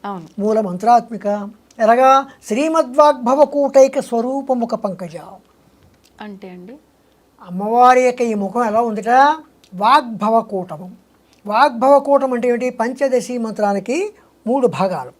వాగ్భవకూటము, కామరాజకూటము, శక్తి కూటము. పంచదశి మంత్రంలో క ఏ ఈల హ్రీం, క ఏ ఈల హ్రీం, ఈ 5 అక్షరాలు వాగ్భవకూటము అంటే సరస్వతి సమూహం. అంటే కూటము అంటే గ్రూప్. ఓకే. వాగ్భవకూటం శ్రీమద్వాగ్భవకూటైక స్వరూపముఖ పంకజ. అమ్మవారి ముఖం ఎలాంటిదంటే వాగ్భవకూటం అంటే అక్కడి నుంచే మనకి జ్ఞానం. అలాగే అమ్మవారి యొక్క ఈ ముఖం వాగ్భవకూటం శ్రీమద్వాగ్భవకూటైక స్వరూపముఖ పంకజ. కంఠాత కటి పర్యంత మధ్యకూట స్వరూపిణి. కంఠం నుంచి కటి వరకు మధ్యకూటం కామరాజకూటం. ఆకలి దప్పులు, ప్రేమ బాంధవ్యాలు ఇవన్నీ కూడా. అందుకని ఇది కామరాజకూటం, ఇది శక్తికూటం. ఇది శక్తికూటం ఎందుకైంది, ఇంత మొత్తం శరీరాన్ని కూడా మోసేది. అంతేకాదు మనం నేను నడిచానంటే మరి అమ్మవారి యొక్క శక్తికూటం నాకు లభించినట్లే కదా. 1317 కిలోమీటర్లు నడిచానంటే ఈ మామూలు విషయం శక్తికూటం. అలాగా అమ్మవారి యొక్క క ఏ ఈల హ్రీం, హసక హల హ్రీం, సకల హ్రీం, ఇవి 3 కూడా వాగ్భవకూటము, కామరాజకూటము, శక్తి కూటము. ఇది మూలమంత్రం. శ్రీ విద్య యొక్క మూలమంత్రం యొక్క మంత్ర స్వరూపిణి అమ్మవారు. అమ్మవారి యొక్క సూక్ష్మ శరీరము శ్రీ విద్యా మంత్రమైన పంచదశి మంత్రము అని ఇక్కడ భావన. ఓకే. శ్రీమద్ వాగ్భవకూటైక స్వరూపముఖ పంకజ కంఠాదకటి పర్యంత మధ్యకూట స్వరూపిణి శక్తి కూటైకతాపన్న కక్షతో భాగధారిణి మూల మంత్రాత్మిక మూలకూటత్రయ కళేబర. ఇదంతా పంచదశి మంత్ర వర్ణన. అంటే వసిన్యాది వాగ్దేవత ఎంత చక్కగా వస్తున్నారు. ముందు అమ్మవారిని పొగిడారు, అమ్మవారి స్థూల రూపాన్ని వర్ణించారు, అమ్మవారి యొక్క సూక్ష్మ, ఇలాగ ఇవన్నీని ఈ నామాల్ని ఇందాక మనం ఎక్కడను ఈ నామాలకి మీరు భాష్యం రాయాలి అని ఎందుకు అడిగారు కదా, దానికి ఇంత చెప్పాల్సి వచ్చింది. ఈ నామాలకి వసిన్యాది వాగ్దేవతలు రాశారు, ఇంత క్రమంగా రాశారు కనుక ఈ నామాలకి ఇంత పాపులారిటీ వచ్చింది, ఈ నామాల్లో ఉన్న భావం ఎంత వచ్చింది. అందుకే శ్రీ లలితా సహస్రనామ స్తోత్రాన్ని శ్రీ లలితా సహస్రనామ శాస్త్రము అని కూడా అంటాం. శాస్త్రము అని కూడా చెప్పచ్చు. ఎందుకంటే సకల శాస్త్ర సర్వ మంత్ర ఎలాగనంటే ఛందస్సార శాస్త్రసార మంత్రసార తలోదరి అనే అమ్మవారిని ఛందస్సార శాస్త్రసార అని కూడా అన్నాం అమ్మవారిని. అమ్మవారికి ఆ నామాలు ఉన్నాయి. అలాగా ఈ నామాలన్నీ కూడా రాయబడ్డాయి కనుక ఇలాంటి నామాలు వసిన్యాది వాగ్దేవతలు రాస్తే అమ్మవారు ఏం చేస్తుందంటే నామాలు మాత్రమే కాదు ఈ నామాలకు ఒక భాష్యం రాయాలి అని ఏం చెప్పారు. భాష్యము అంటే భాష్యం వివరణ, వ్యాఖ్యానము, నరేషన్ అని కూడా మనం ఆ భాష్యం రాయాలని చెప్పి అమ్మవారు ఏం చేసిందంటే భాస్కర్ రాయల వారిని ఒక ఆయన పూర్ణ దీక్షాపరుడు, ఆయన శంకరాచార్యుల వారి తర్వాత శంకరాచార్యుల వారితో సమానమే ఆయన కూడా. అంతటి మహాత్ముడికి ఈ కార్యక్రమాన్ని అప్పచెప్పింది భాష్యం రాయటం. కానీ ఇక్కడ ఇంకో విచిత్రం ఉంది, చెప్పమంటే చెప్తాను. చెప్పండి. ఎలాగంటే సాక్షాత్తు శంకరాచార్యుల వారే లలితా సహస్రనామ స్తోత్రానికి భాష్యం రాయాలి అని అనుకున్నారు. అనుకుని తన శిష్యుల్ని ఈ గ్రంథం తీసుకురండి, లలితా సహస్రనామ స్తోత్రం వసిన్యాది వాగ్దేవతలు రాసింది, తీసుకురండి అన్నారు. అంటే శిష్యులు వెళ్ళే దొరకలేదు, ఎక్కడ దొరకలేదు. ఒక అమ్మాయి వచ్చింది, చిన్న అమ్మాయి ఇచ్చింది ఆయనకి, మాట ఆడకుండా తెచ్చేసి వెళ్ళిపోయింది. ఆయనకి ఎవరికి శంకరాచార్యుల వారికి ఇచ్చి వెళ్ళిపోయింది. ఆయన చూసే కాదు, అదేమిటిది విష్ణు సహస్రనామ స్తోత్రం. అవునా? అప్పుడు మళ్ళీ ఈ అమ్మాయి ఇది కాదమ్మా, ఈ లలితా సహస్రనామ స్తోత్రం కాదమ్మా అని అమ్మాయిని పంపించేశారు. మళ్ళీ వెళ్ళి పంపించారు. మళ్ళీ ఆ అమ్మాయి వచ్చింది, మళ్ళీ ఇంకో పుస్తకం ఇచ్చింది, అది విష్ణు సహస్రనామం. మళ్ళీ ఎందుకని మళ్ళీ విష్ణు సహస్రనామం? అదే ఆయన కూడా దివ్య దృష్టితో ఆలోచించారు. అప్పుడు ఆలోచిస్తే ఈ పని నీది కాదు. అంటే తీసుకొచ్చిన అమ్మాయిది కాదా, రాయాల్సిన రాయాల్సింది ఈయన కాదు. ఆ తెచ్చిన అమ్మాయి ఎవరో బాలా త్రిపుర సుందరి. ఓ, అంటే అమ్మవారే అంటే అక్కడ ఆదేశిస్తుంది, ఈ పని నీది కాదు, ఇవి రాయాలి నువ్వు అని శంకరాచార్యులు ఆదేశించడం ఆయన దివ్య దృష్టిలో చూశారు. అమ్మా నన్ను ఈ పని వద్దంటే అలాగా, నేను రాసే తీరుతాను అని సౌందర్యలహరి రాశారు ఆయన. సౌందర్యలహరి లలితా సహస్రనామ స్తోత్రంలో 1000 నామాల యొక్క స్థారాన్ని 100 శ్లోకాల్లో ఆయన పెట్టేశారు అక్కడ. సౌందర్యలహరి అంటే ఈ నామాలకి రాయడానికి తర్వాత కాలంలో భాస్కర్ రాయల వారు వస్తారు అని చెప్పి ఆయన భాష్యం రాశారు. మీరు నన్ను అడిగారు మీరు ఎందుకు రాశారు. ఇప్పుడు నేను చెప్తున్నా, అందరూ రాస్తున్నారు, నేను రాస్తున్నాను. అందరూ కథలు రాస్తున్నారు, నేను కథ రాశాను. అందరూ నవలు రాశాను, నేను నవలు రాశాను. అలాగే అందరూ రాస్తున్నట్టుగా నా భావంతో నేను రాసుకున్నాను. కానీ ఎంతమంది రాసిన ఈ వ్యాఖ్యానం అంతా ఎక్కడిది? భాస్కర్ రాయల వారు రాసిన వ్యాఖ్యానం మాత్రమే మాతృక. మీకు అర్థమైందమ్మా? ఆ రకంగా లలితా సహస్రనామ స్తోత్రానికి భాష్యం భాస్కర్ రాయల వారు రాస్తే చాలామంది రాసుకుంటూ వచ్చారు భాష్యాలు. ఆ భాష్యాలు రాస్తుంటే ఒక భాష్యానికి పోయిన భాష్యం అంటే అందులో సెంట్రల్ మీనింగ్ అంటే అందులో బేస్ చేసుకున్నది ఒకటే, అర్థం కూడా ఒకటే బేస్మెంట్ వస్తుంది. కానీ వారు చెప్పింది డిఫరెంట్ వేస్లో చెప్పుకుంటూ వచ్చారు. అంటే ఎందుకు చెప్పుకొచ్చారంటే ఒక్కొక్క శాస్త్రాన్ని వర్ణించుకుంటూ, ఒక్కొక్క శాస్త్రాన్ని అక్కడ ఉటంకిస్తూ, ఒక్కొక్క శాస్త్రాన్ని ఎగ్జాంపుల్ చెప్పుకుంటూ వారి క్రమంలో వారు చెప్పుకుంటూ వచ్చారు. ఇప్పుడు ఒక విషయం అడుగుతా అండి, ఏమనుకోవద్దు. అంటే ఒక ఉన్న గ్రంథాన్నో సంథింగ్ ఏదో ఒక దాన్ని తీసుకొని దాని నుంచి మనం పలు రకాలుగా రాసినప్పుడు మీ భావాన్ని బట్టి మీరు, నా భావాన్ని బట్టి నేను రాస్తున్నప్పుడు దానిలో ఉన్న సారాంశం కరెక్ట్గా యాప్ట్గా ఇక్కడ వస్తుందా? అంటే మారిపోయే అవకాశం లేదా? మారదు. ఆ, వీళ్ళు రాసినా వాళ్ళు రాసినా ఆ బేస్మెంట్ మాత్రం వదలరు. ఓకే, అంటే ఆ మూలం ఎక్కడ మూలం ఎక్కడ వదలరు. ఆహా. మూలం ఎక్కడ అమ్మవారిని చెప్పుకుంటారు. అమ్మవారిని చెప్పుకుంటూ ఇంకో మార్గంలో చెప్పుకోరు అమ్మవారిని. అమ్మవారిగానే చెప్పుకుంటూ వారి భావాలతో అమ్మవారి యొక్క తత్వాన్ని మాత్రం వివేదించకుండా రాస్తారు. ఇప్పుడు తత్వం అన్నారు కాబట్టి లలిత సహస్రనామాల్లో ఈ 1000 నామాల్లో నుంచి మనం గనక ఒక తత్వాన్ని అర్థం చేసుకొని పూజ లాగానో మంత్ర రూపంలోనో చెయ్యాలి అంటే ఎటువంటి తత్వాన్ని తీసుకోవచ్చు అంటారు? మొత్తం లలితా సహస్రనామాలకి ఉన్న తత్వం అంతా ఒకటే. ఏంటండి? ఏమిటంటే ఆదిపరాశక్తి. ఆవిడ ఆదిపరాశక్తి అనే రూపాల్లో ఉంది. ఆ అన్ని రూపాల్లో ఆదిపరాశక్తి యొక్క స్వరూపం సూక్ష్మ స్వరూపంలో చెప్పుకోవాలంటే పంచదశి మూల మంత్రాత్మిక. ఆవిడ యొక్క లీలలు రకరకాల భండాసుర వధ తర్వాత ఇంకా చాలా చాలా చాలా ఉన్నాయి. ఆవిడ యొక్క లీలలు అన్ని రకాలుగా లీలలు ఉంటాయి. ఆ రకంగా అవన్నీ అవి ఎవరు చెప్పినా ఇవి చెప్పినా అవే చెప్తారు. కానీ వారి భావాల్లో వారి ప్రజలకి ఏ రకంగా ప్రజల వద్దకు ఏ రకంగా తీసుకెళ్తారో ఆ రకంగా వారి యొక్క భాషలో చెప్తారు. కానీ నేను వారంత పండితుడిని కాను. నేను నా భావంలో నేను ఒక కథ రాసినట్టుగా, ఒక నవల రాసినట్టుగా, ఒక డ్రామా రాసినట్టుగా నా భాషలో అత్యంత సులభతరంగా అత్యంత సరళంగా అర్థమయ్యేలాగా వారు చెప్పిన భావాల్ని నేను ఎక్కడా కూడా విభేదించకుండా వారితో అంగీకరించుతూ రాసే ముందు కూడా నేను చెప్పుకుని వస్తున్నాను. పెద్ద పలానా వారు పలానా చాగంటి కోటేశ్వరరావు గారు చెప్పినట్టుగా విన్నాను, పలానా సామవేద షణ్ముఖ శర్మ గారు చెప్పింది విన్నాను, పలానా భాస్కర్ రాయలు వారి గ్రంథం చదివాను, ఇంకా పెద్ద వారి యొక్క భాష్యాలు చదివి నా మాటలుగా నేను రాస్తున్నాను. ఎంతకాలం పట్టింది మీకు రాయడానికి? నేను ఎంతకాలం అంటే 2017 నుంచి అలా రాసుకుంటూనే దాదాపు 5-6 సంవత్సరాలు రోజుకి 2 నామాల చొప్పున రాసుకుంటూ వచ్చాను. అంటే అందరికీ అర్థమయ్యే రీతిలో నేను వాట్సాప్లో మెసేజ్లుగా పెట్టేవాడిని. అది అసలు దీనికి అసలు కారణం అది. ఇప్పుడు ఉదాహరణకి ఆల్రెడీ ఉన్న ఆ మూలంలోంచి ఒక నామం తీసుకుంటే ఆ నామము ఆ విధంగా అర్థం చేసుకుంటే ఎలా ఉంటుంది, మీరు రాసిన దాంట్లోంచి అదే నామం తీసుకుంటే దాని భావం మాకు ఎలా అనేది వేరియేషన్ అదే అర్థం వస్తుంది, సేమ్ వస్తుంది. అమ్మవారి యొక్క తత్వం ఎక్కడ విభేదింపబడదు. అంటే వివరణ ఈజీగా అర్థమవుతుంది. అంత వివరణ ఈజీగా అర్థమవుతుంది. ఏమో నాకన్నా ఈజీగా రాసిన వాళ్ళు ఉంటారు, నాకన్నా బాగా రాసిన వాళ్ళు ఉంటారు, ఉండవచ్చు. నా తృప్తికి నేను రాసుకున్నాను. నా తృప్తికి రాసుకున్నది నచ్చిన వాళ్ళు ఏం చేస్తున్నారంటే గురు ఇలా ఇవ్వండి మేము చదువుకుంటాము అంటున్నారు. మేము చదువుకుంటాము అంటున్నారు. చివరికి ఏమైందంటే ఒక పుస్తకంగా తయారైంది. ఇందులో ఒక చోట వజ్రేశ్వరి వామదేవి వయోవస్థ వివర్జిత సిద్ధేశ్వరి సిద్ధ విద్య సిద్ధమాత యశస్విని అని 97వ శ్లోకం ఉంది. ఆ 97వ శ్లోకం ఏమిటి?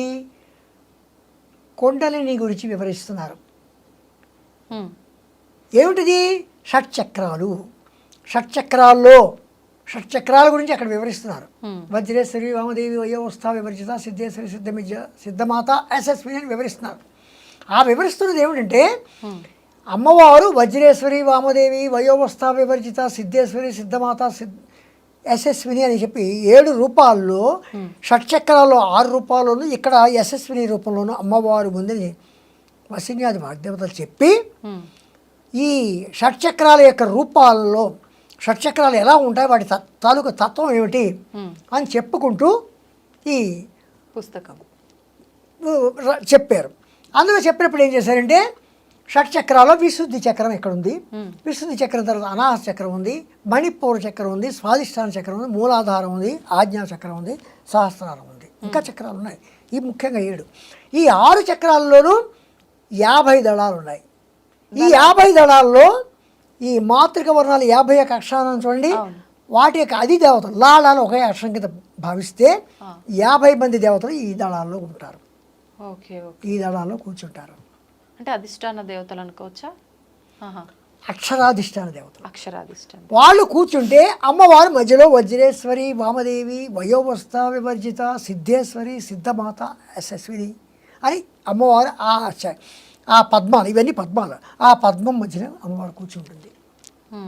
సహస్రాలలో అమ్మవారు ఇక్కడ కూర్చుంటే ఈ 50 మంది దేవతలు అనులోమం విలోమంలో 10 సార్లు, అంటే అనులోమం 50, విలోమం 50, మళ్ళీ 10 సార్లు అంటే 1000 సార్లు. అంటే ఈ సహస్రానికి 1000 దళాలు కనుక ఈ 1000 దళాల అమ్మవారు ఉంటే అందులో యశస్విని రూపంలో అమ్మవారు ఉంటుంది.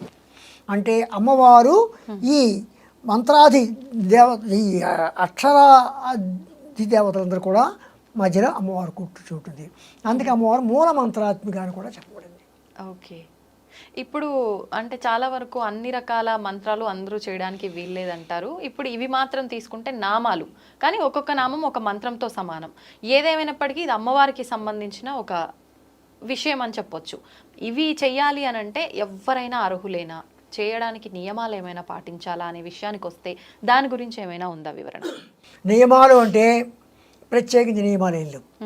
అమ్మవారు ఏం చెప్పింది, అందరూ ఆబాల గోపవిదిత అన్నారు అమ్మవారు. అంటే చిన్న పిల్లవాడి దగ్గర నుంచి పెద్ద వయసు మళ్ళిన వాళ్ళ వరకు కూడా ఎవరైనా చేయవచ్చు. ఎవరైనా నమ్మకం ఉన్న ప్రతి ఒక్కరు కూడా నా శఠాయ నా దుష్టాయ నా విశ్వాసాయ కరిహిచిత్. శఠుడు, దుష్టుడు, మూర్ఖుడు ఇలాంటి వాళ్ళకి అంటకుండా, అందుకే రహస్యనామాలు అన్నారు. అది కూడా హయగ్రీవుల వారు అగస్త్యుల వారికి చెప్పారు. ఈ నామాలు ఆవిర్భవించిన విధానం చెప్తున్నప్పుడు నా శఠాయ నా దుష్టాయ నా విశ్వాసాయ కరిహిచిత్ అని చెప్పి, అంటే శఠుడికి, దుష్టుడికి, మూర్ఖుడికి వీళ్ళకి మనం చెప్పద్దు. వాళ్ళు మొండి వాళ్ళు వీటిని వినరు కనుక వాళ్ళకి వినకుండా ఇవి రహస్యనామాలుగా కాపాడుకోవాలి అని చెప్పి హయగ్రీవుల వారు అగస్త్యుల వారికి చెప్పారు. అలాగా ఇవి రహస్యనామాలు, ఆ రకంగా రహస్యనామాలను కూడా చెప్పచ్చు. అంటే ఓన్లీ వాళ్ళ వరకు మాత్రమే ఈ రహస్యనామాలు. అంటే సాధారణంగా రహస్యము అనగానే రహస్యం అంటే గుప్తార్థంగా ఎన్నో అర్థాలు ఉంటాయి. అవును, అలాగా కూడా చెప్పచ్చు. అందుకే లలిత రహస్యనామ స్తోత్రం అని చెప్పి రహస్యనామ స్తోత్రం అందుకని అన్నాం. అవును.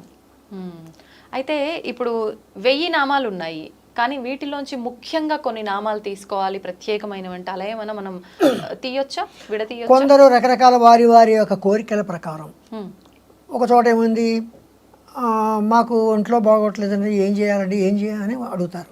అప్పుడు ఏమని చెప్తారంటే సర్వవ్యాధి ప్రశమన్యై నమః సర్వమృష్టి నివారిణి అని అనుమతి ఆ నామం చదువుకో, కొన్నాళ్ళు చదువుకుంటే నీకు. మాకు పిల్లలు లేరండి, శ్రీమాత్రి అని మన నామం కొంచెం శ్రద్ధగా చదువుకో అని చెప్తూ ఉంటారు. అలాగా కొన్ని నామాలు మన యొక్క నమ్మకాలు. ఈ నామం చదివితేనే మన కోరిక తీరుతుంది, ఆ నామం చదివితేనే మన కోరిక తీరుతుందని కాదు. వారికి మరింత దగ్గరగా తీసుకెళ్ళడానికి ఆ నామాలు చెప్తారు. కానీ మనం ఏ నామాలు, లలితా సహస్రనామాలు ఏ నామాలు చేసినా సరే తప్పకుండా మన కోరికలు సిద్ధిస్తాయి. సాధారణంగా కలియుగంలో ప్రత్యక్ష దైవం శ్రీ లలితా పరమేశ్వరి మాత అని కూడా మనం చెప్పుకోవచ్చు. మనకెందుకంటే వెంటనే పలుకుతుంది. అంటే మనకి ఇన్ని రూపాల్లో దేవతలు ఉన్నా కూడా, అంటే ఎవరి ఇష్టదైవంగా వాళ్ళు ఒక్కొక్క రూపాన్ని ఆరాధిస్తూ ఉంటారు. వీళ్ళందరినీ పట్టుకోవాల్సిన అవసరమే లేదు, ఓన్లీ అమ్మవారిని పట్టుకుంటే అందరి అనుగ్రహం ఉన్నట్టు అని భావించవచ్చా? విఘ్నేశ్వరుని పూజించితే విఘ్నాలు కాపాడుతాడు. సరస్వతీదేవిని పూజిస్తే విద్య వస్తుంది. లక్ష్మీదేవిని పూజిస్తే అష్టైశ్వర్యాలు వస్తాయి. ఈవిని పూజిస్తే ఇవన్నీ వస్తాయి. ఓకే, అన్నీ వస్తాయి, అందరి అనుగ్రహం ఆవిడ ద్వారానే లభిస్తుంది అనుకోవచ్చు, అంతే అంటారా? లేదు, మేము అసలు లలిత అమ్మవారి ఆరాధనే ఇప్పటివరకు చేయలేదు, అసలు నామాల గురించి మాకు తెలీదు, కానీ వివిధ రూపాల్లో వివిధ దేవతల ఆరాధన చేస్తున్నాము, మరి వాళ్ళందరికీ పైన, అంటే మన వాడుక భాషలో చెప్పాలంటే వీళ్ళందరికీ హెడ్గా ఆవిడ ఉన్నప్పుడు వీళ్ళని ఆరాధించిన ఆమె అనుగ్రహం మా పైన ఉంటుందా అనే వాళ్ళకి? ఆవిడ సర్వదేవతా స్వరూపుడి. అక్కడ ఆవిడకి ఆ భేదం లేదు. మనకు ఉంది భేదం. మనలోనే హిందూ మతంలోనే రకరకాల మతాలు ఉన్నాయి, ఉండొచ్చు, కానీ ఆవిడకి ఆ భేదం లేదు. అంచేతను ఆవిడ భాషారూప. ఏ భాషకైనా, ఏ భావానికైనా, ఏ మతానికైనా, అంటే ఏంటి, మన హైందవ మతం గురించి చెప్తాం. ఏ మతమైనా సరే అన్నింటికి కూడా ఆవిడ. అంటే అప్పట్లో వివరించిన విధానాల్లోనే ఏ కులమైన ఏ మతమైనా అని వివరించారు, కానీ పురాణాలు శాస్త్రాల ప్రకారంగా తీసుకుంటే కులాలు అనే భాష భావన ఎక్కడా లేదు అని చెప్పి ఇప్పుడు చెప్తూ ఉంటారు కదా, మరి అప్పుడు అలా ఉద్దేశించి ఎందుకు చెప్పారంటారు? అక్కడ కులాలు అనేవి ఆ రోజుల్లో చెప్పినవి ఏంటంటే వృత్తుల ప్రకారం చెప్పారు వృత్తుల ప్రకారం ఒకటి. రెండోది ఏంటంటే బ్రహ్మస్వరూపులు, బ్రహ్మణ యొక్క పరమాత్మ యొక్క ముఖంలోంచి పుట్టిన వాళ్ళు బ్రాహ్మణులు, భుజాల్లో నుంచి పుట్టిన వాళ్ళు క్షత్రియులు, ఊరువుల్లోంచి పుట్టిన వాళ్ళు వైశ్యులు, పాదాల్లోంచి పుట్టిన వాళ్ళు శూద్రులు అని చెప్పారు. అది కావచ్చు, కానీ వృత్తిరీత్యా మాత్రమే కులము. ఓకే. తర్వాత వృత్తిరీత్యా అని చెప్పి చెప్పుకుంటూ వచ్చారు. తర్వాత ఇవేమైందంటే తరతరాలు మారుతుంటే మన చదువులు, మన వృత్తులు వేరే వేరేగా వస్తున్నాయి కనుక అవును అంచేత మనకి ఇప్పుడు ఈ కులాలు అనేవి ఇదే. కులం అంటే ఏం లేదు, ఒక సమూహం. ఆ సమూహంలో వాళ్ళే దాని మూలంగా ఏమైందంటే కులాలు ఏర్పడ్డాయి. ఓకే. ఇప్పుడు ఈ లలితా సహస్రనామాలకి శ్రీ విద్యకి మధ్య సంబంధం ఏమైనా ఉందండి? శ్రీ విద్య లలిత. కానీ లలిత అమ్మవారు ఈ విధానము ఇదంతా కూడా మనం మాట్లాడుకునే దాన్ని బట్టి ఇదంతా సాత్వికంగా మనం ఆచరించే విధానం. శ్రీ విద్య అనగానే తంత్రము అనే రకంగా మాట్లాడుతూ ఉంటారు కదా, అదంతా అదేమిటంటే శ్రీ విద్య అనేసరికల్లా అనుష్ఠానపరంగా మంత్రానుష్ఠానపరంగా మనం అమ్మవారిని సేవించే విధానాన్ని శ్రీ విద్య అంటాం. దానికి సులభంగా ఇప్పుడు ఖడ్గమాల ఉంది, ఖడ్గమాల చదువుతున్నాం. ఖడ్గమాలలో 9 ఆవరణల గురించి చెప్పారు. ఇది ఎవరైనా చదవచ్చు. కానీ దీనికి నవావరణార్చన వేరేగా ఉంది. నవావరణార్చన ఎందుకు చేస్తున్నాం? ఆ నవావరణార్చన చేస్తే ఎంతో, దానికి 10 నిమిషాల్లో చదువుకునే ఖడ్గమాల కూడా అంతే అని చెప్తున్నారు. అంటే వీటికి దానికి అది వారు చేస్తున్నారు. ఎవరైతే అర్హత ఉందో, ఎవరైతే దాని అనుష్ఠానం తీసుకున్నారో వారు చేస్తున్నారు. అది శ్రీ విద్యాపరంగా. ఖడ్గమాల పరంగా అయితే ఇది ఖడ్గమాల మామూలుగా ఎవరైనా చేసుకోవచ్చు. ఇలాంటివి ఉంటాయి. అంటే మీరు అన్నట్టుగా ఉపాసన తీసుకొని ఒక దీక్షలాగా చెయ్యాలి నిత్యం అనుకునే వాళ్ళు ఈ రకంగా శ్రీ విద్యాపరంగా వెళ్ళాలి. లేదు మేమంతా నార్మల్గా ఎటువంటి నియమాలు ఇవన్నీ లేవు చేసుకుంటాము అనుకుంటే ఖడ్గమాల ప్రకారం ఖడ్గమాల కానీ, లేదా సహస్రనామ పారాయణ కానీ, లేదా శతనామ పారాయణ కానీ, ఇలా ఏవో పారాయణలు చేసుకోవచ్చు. స్తోత్రాలని మనం పారాయణ చేస్తాం. ఇప్పుడు ఈ సహస్రనామ పారాయణ చేయాలి అని అంటే పర్టికులర్గా ఒక సమయం ఏమైనా చూసుకోవాలంటారా? నా ఉద్దేశంలో అయితే ఇది కూడా అమ్మవారిని స్తుతించడమే కనుక ఎప్పుడు పెడితే అప్పుడే స్తుతించుకోవచ్చు. కాకపోతే ఏంటంటే మన పద్ధతి ప్రకారం ఏంటంటే బాత్రూమ్కి వెళ్ళిన బట్టలు కాకుండా శుచి శుభ్రత మాత్రం పాటించాలి. అలా చూసుకొని మనది మనకు కరెక్ట్ అనిపిస్తే మనం చేసుకోవచ్చు. ఇప్పుడు లలితా అమ్మవారి ఆరాధన మీరు చెప్పినట్టుగా ఈ సహస్రనామాలు ఇవన్నీ చేసుకుంటూ శ్రీచక్ర రూపంలో ఆరాధించవచ్చా? ఎవరైనా చెయ్యొచ్చా? లేదు అంటే ఇందాక మీరు అన్నట్టుగా శ్రీ విద్యా ఉపాసకులు మాత్రమే? ఇక్కడ శ్రీచక్రం అనేసరికల్లా అది ఉపాసన పరంగానే వస్తుంది. ఎందుకంటే ఒక శ్రీచక్రం అంటే మేరు ప్రస్థానం తీసుకుంటాం. ఆ శ్రీచక్రం మేరు పూజ చేసుకోవాలంటే కొంచెం ఉపాసన పరంగా కొంత అర్హత సంపాదించుకోవాలి. అర్హత లేకుండా శ్రీచక్రం మేరు జోలికి వెళ్ళకూడదు. అదే శ్రీచక్రం ప్రింట్ చేసిన శ్రీచక్రం లామినేషన్ చేసింది మనం పూజ చేసుకుంటాం, ఫోటో రూపంలో తప్పు, పర్వాలేదు. ఒక దేవుడికి ఎలాగైతే ఫోటోకి అగరత్తి వెలిగిస్తామో అలాగే ప్రింట్ చేసిన శ్రీచక్రానికి లేదా ఒక రాగిరేఖ మీద వేసిన శ్రీచక్రానికి మామూలుగా పూజ చేసుకోవచ్చు. కానీ మేరు ప్రస్థానం కానీ లేకపోతే బీజాక్షరాలతో వ్రాయబడిన శ్రీచక్రం ఆల్రెడీ అందులో అమ్మవారిని ప్రతిష్ఠించిన శ్రీచక్రాలకి వీటికి కొంత మంత్రోపదేశాలు అనుష్ఠానపరంగా కొంచెం చేయవలసిన క్రమాలు ఉంటాయి కనుక అవి ఎవరు పెడితే వాళ్ళు చేయడం మంచిది కాదు. ఎందుకంటే బీజాక్షరాలు సరిగా పలకలేకపోవడం, బీజాక్షరాలు వెనక ముందులు రావడం ఇలాంటివన్నీ వస్తాయి కనుక అది కేవలం అనుష్ఠాన పనులు మాత్రమే చేయాలి అని వస్తుంది. ఓకే. అంటే ఇప్పుడు ఇందాక మీరు ఆల్రెడీ చెప్పున్నారు, మనం గనక ఈ సహస్రనామాలు అందరూ చదవాలి, సమయంతో పని లేదు, ఏదైనా తప్పులు ఉంటే ఆకరణ మన్నించమని ఎలాగో వేడుకుంటాం, కానీ తప్పులు చదవకుండా మాత్రం చెయ్యాలి అని చెప్పి తెలియకుండానే అది నోరు తిరగటంలో కానివ్వండి, ఏదో రకంగా తడబడటము, ఆ తప్పులు అనేవి దొర్లుతూనే ఉంటాయి. కానీ ఇవి నామం కాబట్టి తప్పుపోయినా పర్లేదు అనుకోవచ్చా? లేదు నామంతో కూడి ఉన్న మంత్రాలు అనుకున్నాం కాబట్టి ఇది దోషంగా మారుతుందంటారా? ఏమైనా దోషంగా మారుతుందా అంటే ఒక విషయం తప్పు అంటున్నారు, రైట్ అంటున్నారు.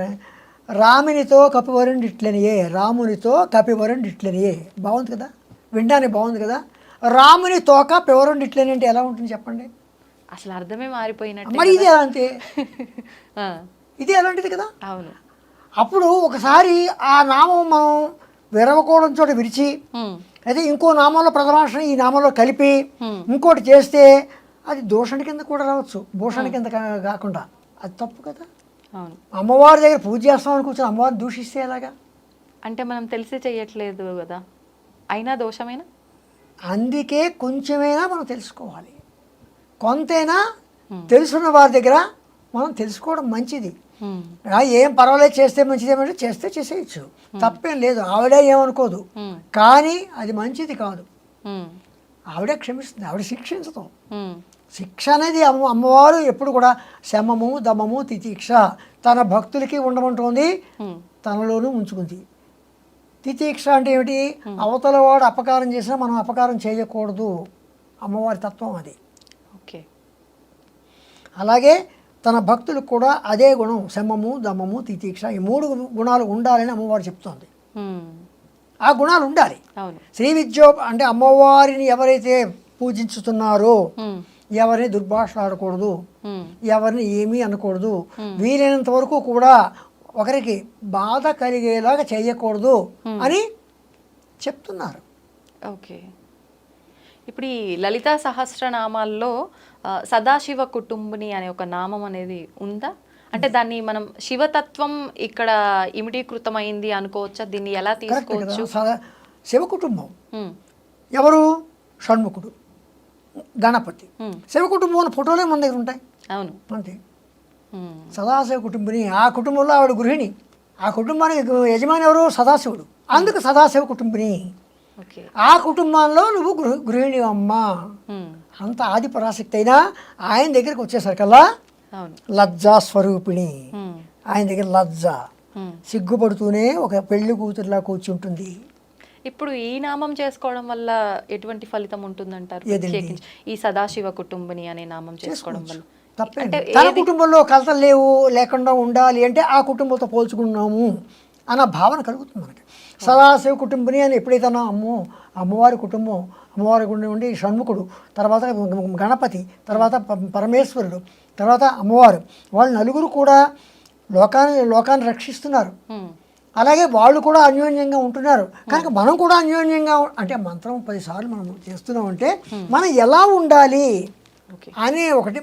అంటే మనం అమ్మవారి పూజ చేస్తున్నాం కనుక అబద్ధం ఆడకూడదు, అమ్మవారి పూజ చేస్తున్నాం కనుక అది వేరే ఆలోచన ఉండకూడదు. ఉమ్, వచ్చింది కదా అక్కడ క్రమశిక్షణ ఏర్పడుతుంది కదా, అది అనమాట. అంతేగాని అమ్మవారి పూజ చేసిన మళ్ళీ క్రమశిక్షణ వచ్చేది, మనలో పరివర్తన కలుగుతుంది. ఇప్పుడు మీరు అన్నందుకు నాకు ఒకటి గుర్తొచ్చింది. అంటే అమ్మవారిని పూజిస్తున్నాము, ఆరాధిస్తున్నాము, ఈ పారాయణం చేస్తున్నాం కాబట్టి ఇలా ఉండాలి అని మనం కొన్ని నియమాలు పెట్టుకుంటాం. కానీ చేస్తున్నంత సమయం మాత్రమే. తర్వాత యథావిధిగా ఎవరి ఆహార నియమాలను బట్టి వాళ్ళు ఆహారం తీసుకోవడం కానివ్వండి, వృత్తిరీత్యా ఇంకేదో రకంగా వాళ్ళ నిత్యం జరిగే పనులన్నీ కూడా చేస్తూ ఉంటారు. అట్లాంటప్పుడు కొంతమందిలో ఒక చిన్న సందేహం ఉంటుంది. అంటే ఉదాహరణకు మాంసాహారులు, శాకాహారులు తీసుకోండి. శాకాహారులకి ఇంకా ఎటువంటి భయం ఉండదు, మేము ప్యూర్ వెజిటేరియన్గా ఉన్నాము, మేము ఏ టైంలో అయినా ఏమైనా అంటే అమ్మవారి ఆరాధన నామము ఏదో ఒకటి చేసుకుంటాము, మాకు ఫలితం ఉంటుంది. మాంసాహారుల్లో ఒక చిన్న భయం అయితే ఉంటుంది. ఏమని? మేము మాంసాహారులం కాబట్టి పూజ చేసినంతసేపు ఉంటున్నాము, కానీ తర్వాత పూజ అయిపోయిన అనంతరము తర్వాత ఏదో ఒకటి మేము తినేస్తున్నాము, అందుకే మా కోరికలు నెరవేరట్లేదేమో, అమ్మవారికి మా పైన కోపమేమో, ఇలా ఆలోచించే వాళ్ళు కూడా ఉంటారు. ఆ భయం వద్దు. అవసరం ఏది లేదు. చెప్పమంటారా? కొండ దేవత ఎవరు? కొండల్లో గ్రామ దేవత ఎవరు? ఉమ్, గ్రామ దేవతలకు ఏ ఆహారం పెడుతున్నాం మనం? మాంసాహారం పెడుతున్నాం కదా, అవును. మనం తింటున్నాం కదా, తప్పులేదు. అంత మాత్రాన ఈ కులరీత్యా వృత్తిరీత్యా ఉమ్, నీ నియమం రీత్యా నువ్వు శాకాహారం, నువ్వు మాంసాహారం జోలికి వెళ్ళకూడదు. ఇంకొకటి ఏంటంటే మాంసాహారానికి మనిషిలో ఉద్రేకాన్ని పెంచుతుంది, బుద్ధి యొక్క బలాన్ని తగ్గిస్తుంది. వాస్తవం. మాంసాహారానికి ఉన్న లక్షణం. శాకాహారానికి ఉన్న లక్షణం ఏంటంటే మనిషిలోనూ మాట్లాడే మాటలో కానీ అన్నింటిలోనూ తర్వాత ప్రవర్తనలో కూడా ఒక చక్కని ప్రవర్తన. అందుకోసం మాంసాహారులు శాకాహారులు ఉన్నారు తప్ప శాకాహారం తినడం మాత్రాన్ని అమ్మవారు రక్షిస్తుంది, మాంసాహారం శిక్షిస్తుంది అని ఏం లేదు. ఎందుకంటే కొండల్లోనూ కోనల్లోనూ ఆ దేవతలను, అందుకని అమ్మవారు కౌలాచార సాంప్రదాయం కూడా ఉంది అమ్మవారికి. అవునా? ఉంది కదా, ఉంది కదా. అంటే ఇలా ఎన్ని సాంప్రదాయాల్లో అమ్మవారి ఆరాధన ఉంది? కౌలాచారం వామాచారం దక్షిణాచారం రెండూ ఉన్నాయి. అంటే ఈ రెండు ఆచారాలు ఎవరు ఏ ఆచారం సాధించినా చేసిన అమ్మవారినే. అంటే ఎవరు ఏ ఆచారాన్నైనా తీసుకోవచ్చు, ఆ ఆచారంలో కరెక్ట్గా ఉండడం కరెక్టా లేకపోతే బ్రాహ్మణులు వెళ్ళి కౌలాచారం తీసుకుంటే ఎలా కుదురుతుంది? ఆహా. శాకాహారి వెళ్ళి కౌలాచారం తీసుకుంటే ఎలా కుదురుతుంది? వాడు మాంసం దినాలు ఉంది కౌలాచారం తీసుకుంటాడా? తప్పు కదా. వాడి వృత్తి పుట్టింది బ్రాహ్మణ కులం కదా. బ్రాహ్మణ కులంలో ఉన్నవాడు కౌలాచారం వెళ్ళి నేను కళ్ళు తాగుతాను, అమ్మవారికి కళ్ళు పడుతున్నాక నేను కళ్ళు తాగుతాను, అమ్మవారికి మాంసం పెడుతున్నాక మాంసం తింటానంటే వృత్తి మన యొక్క జన్మ ఏ జన్మ కనుక అది కుదరదు. Okay okay. అలాగే కొన్ని మంత్రోపదేశాలు తీసుకున్నాడు. మంత్రోపదేశం తీసుకున్న వాళ్ళు ముఖ్యంగా మాంసాహారం స్వీకరించకూడదు. అవునా? స్వీకరించకూడదు. అది ముందే గురువు గారు చెప్తారు మంత్రోపదేశం చెప్పేటప్పుడే. ఆ మంత్రాలు వేరేగా ఉన్నాయి. పరమంత్ర విభేదిని అన్నారు అమ్మవారిని. పరమంత్ర విభేదిని అంటే సప్తకోటి మంత్రాలు కాకుండా అన్య మంత్రాలు వేరేగా ఉన్నాయి కొన్ని. అటువంటి మంత్రాలు అమ్మవారు విభేదించింది. అలాగే ఆ మంత్రం గల వాళ్ళని అమ్మవారు విభేదిస్తుంది. పరమంత్ర విభేదిని అంటే ఆ మంత్రాలను విభేదిస్తుంది, వాళ్ళని కూడా విభేదిస్తుంది. ఓకే. అంటే మనం తీసుకునే ఆ మంత్ర దీక్షని బట్టి నియమాలు ఉంటాయని అనుకోవచ్చు. మనం తీసుకునే మంత్రాలన్నీ కూడా సప్తకోటి మంత్రాల్లోనే ఉంటాయి. కొందరు ఏం చేస్తారంటే కొన్ని జాతపడి మంత్రాలు ఇవన్నీ మంత్రాలు ఉన్నాయి నేను అనుకోను, ఉన్నాయేమో. ఒకవేళ ఉంటే అలాంటి మంత్రాలు కానీ ఉంటే నిజంగా వాటి మీద ప్రభావం చూపిస్తున్నది అంటే అమ్మవారు పరమంత్ర విభేదిని. సంతోషం అండి, నిజంగా చాలా సంతోషంగా ఉంది మిమ్మల్ని కలిసినందుకు. చాలా మంచి మంచి విషయాలు తెలుసుకోవడం జరిగింది. వీలుంటే మరొక మంచి వీడియోలో మరిన్ని మాటలు మాట్లాడుకోవాలని చెప్పి ఆశిస్తున్నాను. ధన్యవాదాలు.